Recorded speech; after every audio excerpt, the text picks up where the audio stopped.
Locked On Broncos, your daily podcast on the Denver Broncos, part of the Locked On Podcast Network.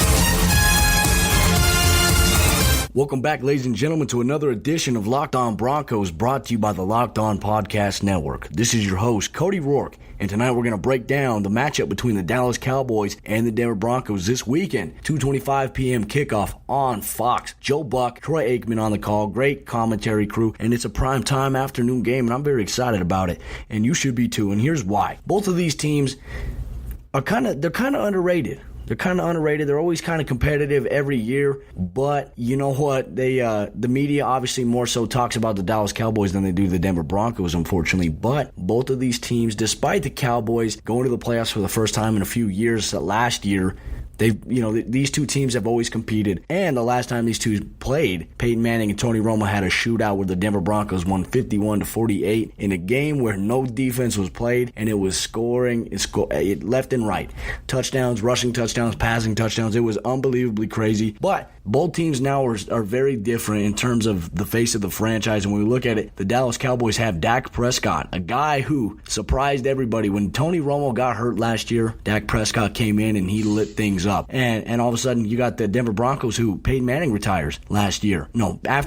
Before last year season began. And then you have a question mark. Who's the quarterback? Obviously, Trevor Siemian, 7th round pick out of Northwestern. Comes out and obviously steals the spot from a 1st round draft pick in Paxton Lynch. Two different faces of the franchise. Obviously, two different identities on the team. One team you look at with the Dallas Cowboys, and you look at an offensive juggernaut. You look at the Denver Broncos as a defensive juggernaut. And I think this matchup plays out to be very exciting. And I'm going to tell you why here in a minute. First, we're going to analyze starting lineups of the two teams. First off, we look at the Dallas Cowboys starting offense, and obviously at receiver, you have some pretty speedy and dangerous weapons that Dak Prescott has to throw to. And we start off with obviously Dez Bryant as the number one wide receiver for the Dallas Cowboys. Now, if I had to hazard a guess, I would say that Chris Harris Jr.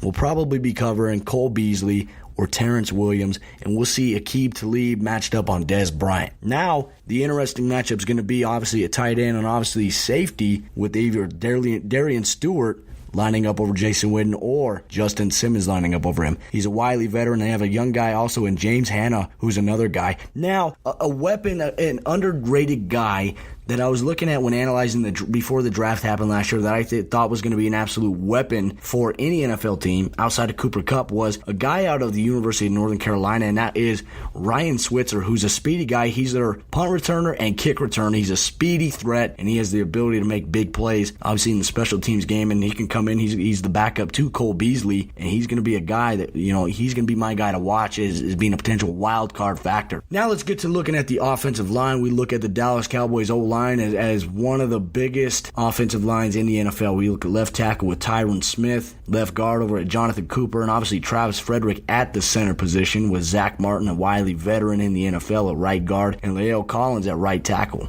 Right there, they have a lot of size. They have a lot of experience, a lot of discipline there, and they've been one of the most consistent and dominant offensive lines. Obviously, going back, they had Ronald Leary last year. When you look at it, he's now with the Denver Broncos, signed in the offseason. They swayed him away from Dallas, so that might be a little something. They might have some inside scoop. Ronald Leary could give Joe Woods and the Denver Broncos defense some tips on what to expect, obviously, out of that. I'd really like to see this game, if it was on CBS, I'd really like to see Tony Romo calling this game. I thought he did a very good job in his broadcasting debut. But obviously, I already mentioned it. Jason Witten at tight end. And obviously, you got Dak Prescott, the face of the franchise now for the Dallas Cowboys, and running back Ezekiel Elliott. Now, the question with Ezekiel Elliott, I don't know if he's going to be out this week against the Denver Broncos. They're still waiting for the injunction, obviously the appeal that the NFL is attempting to file in regards to them lifting Ezekiel Elliott's suspension pending trial and due process. So I imagine we're going to see Ezekiel Elliott. If not, we will see Darren McFadden. Obviously, I think we'll see a little bit of both of Darren McFadden and Alfred Morris as well,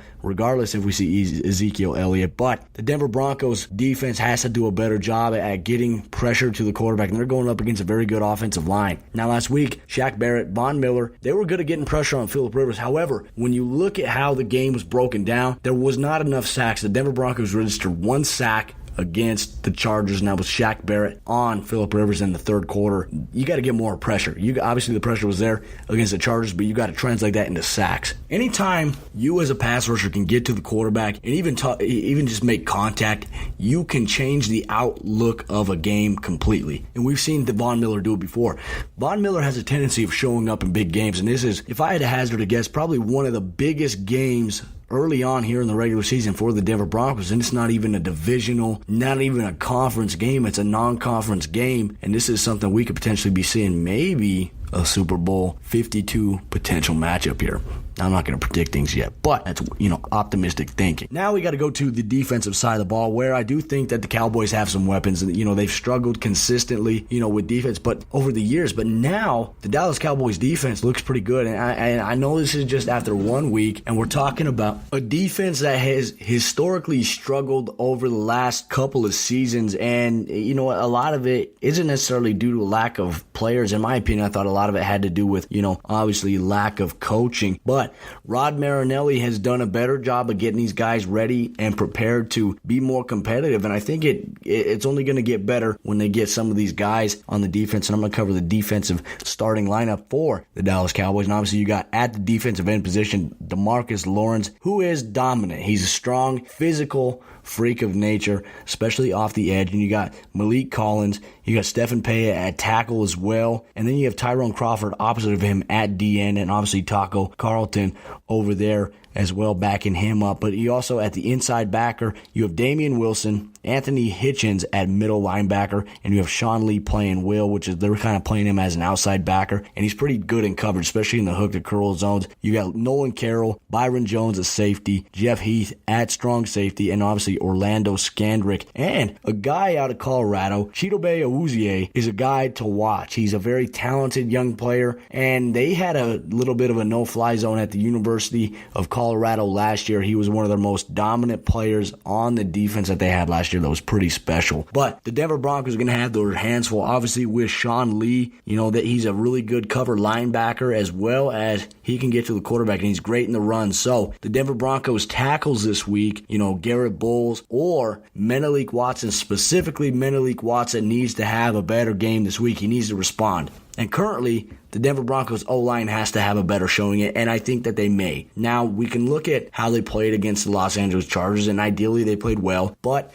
they did give up too much pressure on Trevor Siemian, and they got him sacked more times than he needed to be. A lot of that was attributed to broken pass protection. There were several plays where maybe Trevor Siemian could have got rid of the ball quicker, but a lot of it was quick pressure right away. Obviously, stunts and blitzes from Mike and Will backers. They did a lot of twists. They did tackle end. They did endo blitzes as well as smoke blitzes as well, and that was a big issue for the Denver Broncos offensive line to pick up last week. So the Denver Broncos, if they want to have any success against the Dallas Cowboys this week, they have to come out and solidify the run early on, and don't force Trevor Siemian to have to pass the ball quite a bit. Let him open it up, but if you're running the ball really well, you have an opportunity to just keep pounding the rock, and that's the most important thing that the Denver Broncos have to do in this game is pound the rock. C.J. Anderson had 80 yards last week. He needs to have 100 this week, and Jamal Charles needs to have about 75 yards rushing this week against this defense. Now, I do think that the Denver Broncos wide receivers match up a little well against these corners.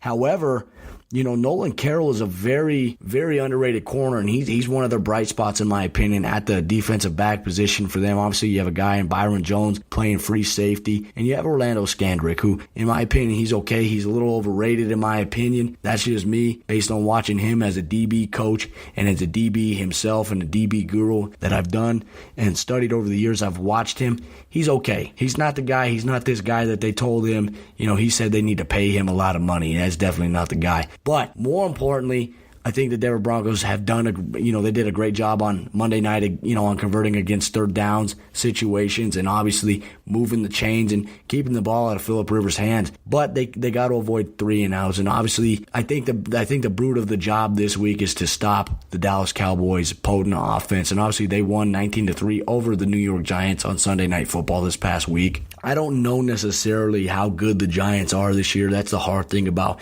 analyzing a week 1 matchup or heading into week 2 and seeing who they played the week before and what's going on. They didn't have Odell Beckham Jr. They didn't really have a lot of weapons outside of Brandon Marshall. So I think that the Denver Broncos, in their passing game against the, Dallas Cowboys defense, have to utilize, obviously, the tight ends more, and that's something that we haven't seen in a long time. We saw it on Monday Night Football. Trevor Siemian connecting with Virgil Green, Jeff Hireman, A.J. Derby.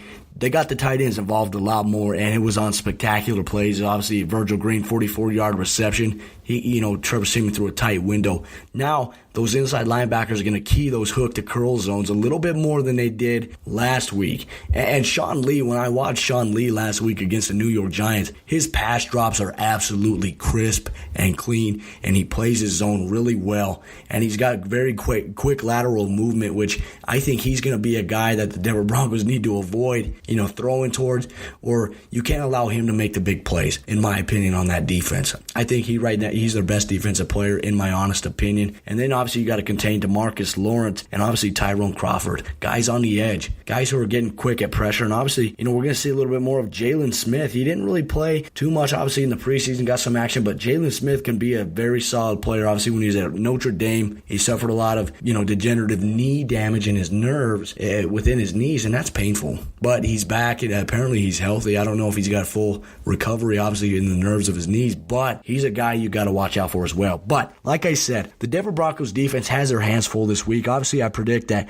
Aqib Talib will cover Des Bryant, Terrence Williams will be covered by Chris Harris Jr., and maybe Cole Beasley will be covered by Bradley Roby. But the more I look at this matchup, I look at these wide receivers. They're going to go 3 wide receiver set and a tight end and a 1 back. They're going to go 21 personnel. And when I look at it, I think that Terrence Williams will match up with Chris Harris Jr. and on certain plays. I think maybe on third down plays. But then again, I look at the guy like Cole Beasley. He's a speedy slot wide receiver. And you got to wonder, okay, who's going to cover him the slot? Because Dak Prescott goes to him quite a bit on third down. Obviously, Jason Witten. Now, I could see Chris Harris Jr. covering Cole Beasley quite a bit. And then obviously Bradley Roby covering Terrence Williams. I think this is my final prediction, and you guys can come back and tell me if I was wrong. But Aqib Talib on Des Bryant. You have Bradley Roby on Terrence Williams, and you got Chris Harris Jr. on Cole Beasley and Ryan Switzer. I think that's going to be the matchup that we're going to see. I really do. And so the Denver Broncos defense has to keep contained this week. Obviously, defensive ends have to keep contained. I think that's a very important part. Shaq Barrett, Von Miller have to play the rush first. Obviously, they're not pass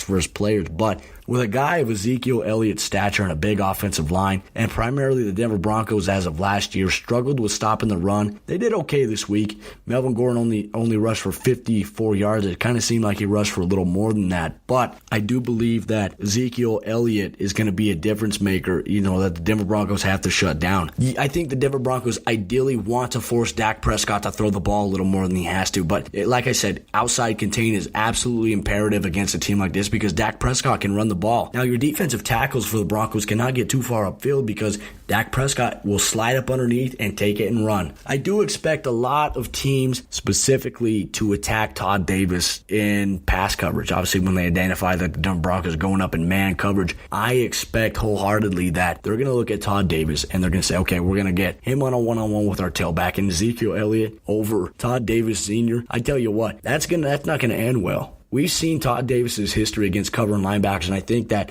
Joe Woods should put Corey Nelson in right now, and honestly passing situations against Ezekiel Elliott because, in my opinion, he is the best covered linebacker that the Denver Broncos have on the interior. Another difference maker, obviously, Brandon Marshall's got to be stout in the run game, and obviously the Denver Broncos defensive backfield has to respond this week after giving up several broken and busted coverages, and that's obviously Bradley Roby. I think, Darian Stewart will be okay. He was kind of hindered last week in the final minutes of the Los Angeles game with a groin injury on that touchdown that was given up. That was a busted coverage by Bradley Roby, and I think that they just got to find a little bit more solidarity. That's where I said that TJ Ward's leadership that he's had on the Denver Broncos has been so important because he's always usually in position, has guys lined up right. And then you have Justin Simmons, who's a stud. He didn't miss a single tackle last last week against the Chargers or on Monday, but he's a little young, and I feel like teams are going to try to exploit him a little bit in pass coverage like they kind of did last year, obviously with Travis Kelce. So Jason Witten and obviously Justin Simmons is a matchup I need to look forward to, and obviously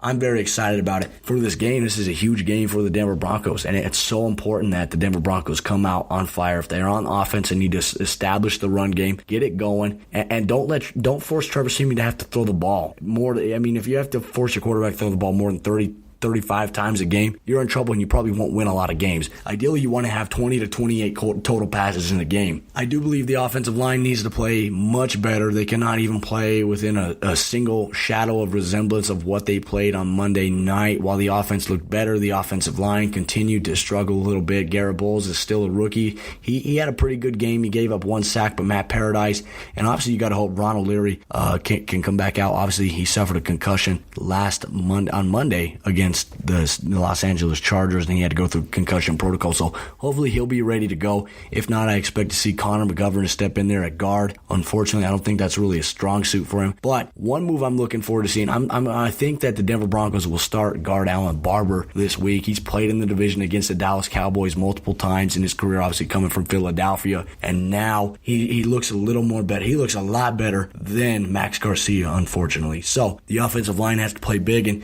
obviously the Denver Broncos have to minimize turnovers. You cannot fumble the ball like Jamal Charles did, and you have to protect the quarterback, can't give up sacks, and you can't throw picks against this team because they will capitalize on field position. So obviously, like any other football game that we talk about and we preach, ball security is job security, and you got to maintain that. So I look forward to seeing a little bit more of Isaiah McKenzie in the return game. I think with this game, the Denver Broncos defense got to come up big. Obviously, the offense can't, put them in binds where they go long droughts without scoring. And I think that maybe in a game like this, you need to have a special team score, a kind of game-changing play that breaks the game open a little bit. And I think the Denver Broncos had the ability to do that. Obviously, special teams was much more improved last week in play. Obviously, blocking a field goal. Cody Latimer on punt coverage was absolutely amazing. And Isaiah McKenzie in the return game was pretty solid as well. So those are my keys of the matchups for the Denver Broncos this week. Obviously, 2:25 p.m. kickoff over in Denver. You got Joe Buck and Troy Aikman on the call on Fox as well. And you can follow me on Twitter at Cody Roark NFL and at Locked On Broncos, where I hope to tweet. I'm going to try to go back and forth a little bit on both accounts and kind of open up tweeting. I got to open up on both sides because a lot of people engage on both sides, and I got to answer both. So maybe on the iPad I'll have Locked On Broncos, and maybe on the cell phone